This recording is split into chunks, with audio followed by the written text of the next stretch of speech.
Good morning sa inyo mga kapidan at mga ka-riders. Ngayong araw na ito ay hindi ako magiging isang siklista kundi isang motorista. Kakaroon tayo ng ride ngayong araw na to para subukan itong aking helmet na in-unbox. Road test natin itong Evo Stealth. Hindi ako ganun kagaling mag-review, hindi rin ako ganun kagaling mag-unbox. Wala rin ako masyadong alam sa motorsiklo. So ngayon mag-ride kami, Big Brother, para subukan ito at para rin sa isang mission. Makakabili ng binhi, Jack and the Beanstalk. Okay, so sige, kita-kits lang sa lansangan. Ingat tayong lahat. Morning sa inyo, bye bye.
Dito tayo sa Padre Garcia, Batangas, at dito kami bumili ng mahiwagang binhi para sa pangkabuhayan showcase.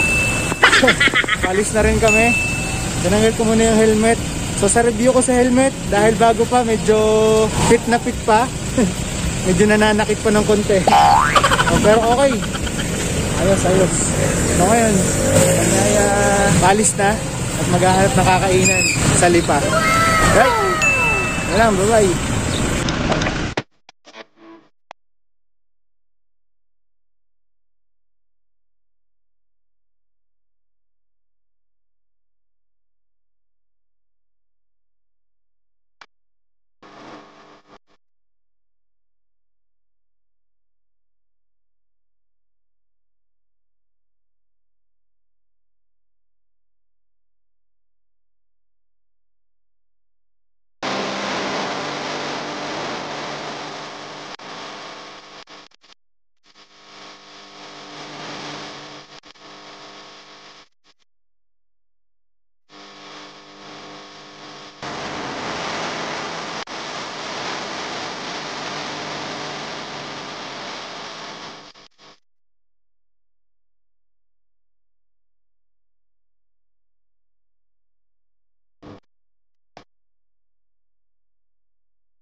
Right? So, dito na tayo sa may Lipa. Nandito tayo dito sa Lipa City, Pansiteria. Itong pinakasikat daw na lumian dito sa Lipa. In fact, dito nga daw sa Batangas, dito daw nagsimula yung Lomi. Nandito tayo para tikman yung Lomi dito sa Lipa City ni Lola Timing. Ayan, sige, tingnan natin. Okay?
Lomi, nagsasabi 1968 na recipe ni Aling Timing.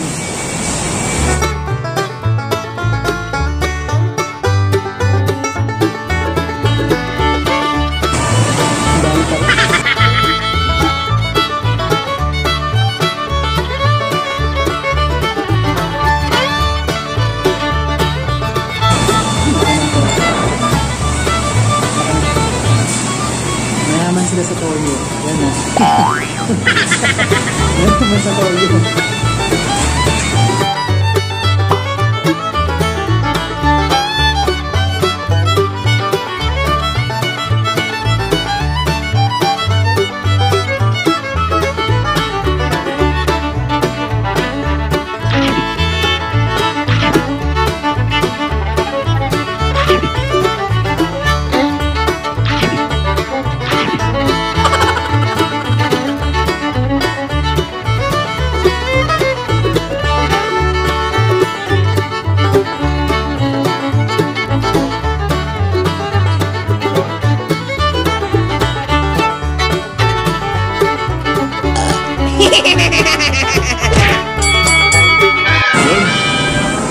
Okay, so ayos. Ang daming service. Sabi nila hindi daw kompleto ng pagkain mo ng Lomi kung hindi ganito ang tagaktak ang pawis mo. Naliligo ka sa pawis.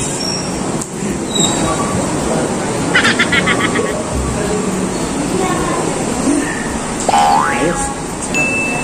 Best to best. Hindi pala chismis lang, sabi. Masarap talaga. Recipe from 1960.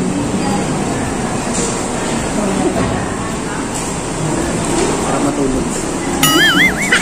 Alright. So, tapos na kami mag-Lomi dito sa Pansiteria ni Lola Timing. Yan.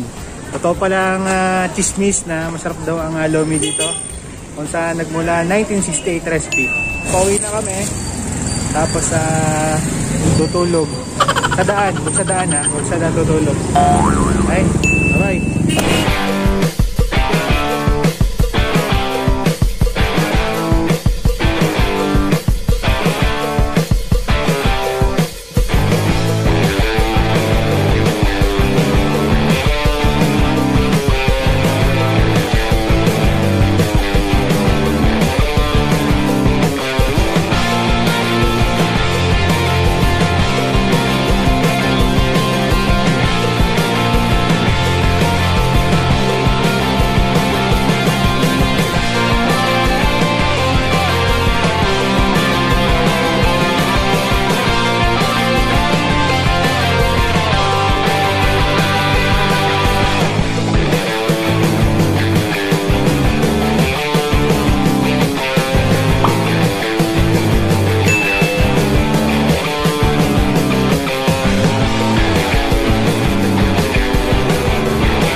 few moments later. Yon, so dito na tayo sa aming tahanan at natapos ang aming misyon na humanap ng mahiwagang binhi ni Badjula. At ito na rin ang aking review sa ating Evo Stealth. Hindi ako marunong masyadong mag-review dahil wala na akong masyadong alam sa pagmumotor, lalo na sa mga gamit sa motor. Pero masabi ko dito, okay naman. Medyo bago pa nga lang. 2XL siya pero medyo fit na fit talaga sa akin. So I think kung gusto ko talaga na sa kagaya ko na medyo chubby rider at malaking tao, dapat 3XL. Pero ang 2XL okay na rin. Since na ito naman sigurado ko ay lalaki pa. Basta naka-fit na sa'yo, wala nang problema. Tapos pag nakabukas ito, hindi masyadong napapayid. Hindi masyadong napapaspas ng hangin. Okay na okay. So mga bibili ng ganitong klase ng modular, pwede. So all in all, bibigyan ko ito ng 5 star. Pwede. Thank you sa panonood ng vlog na to. Hindi lang ako bisikletero, motorista din sometimes. So thank you very much. Shoutout sa lahat ng mga nagpapa-shoutout. Isang nagpapa-shoutout na katrabaho ko, si Motoronyo. Yan, Mr. Cheng, Mr. Tan. Yan, Talavera Tan. So shoutout sa iyo at sa mga katrabaho ko sa Nesco. Okay, so maraming salamat at please like, share, and subscribe.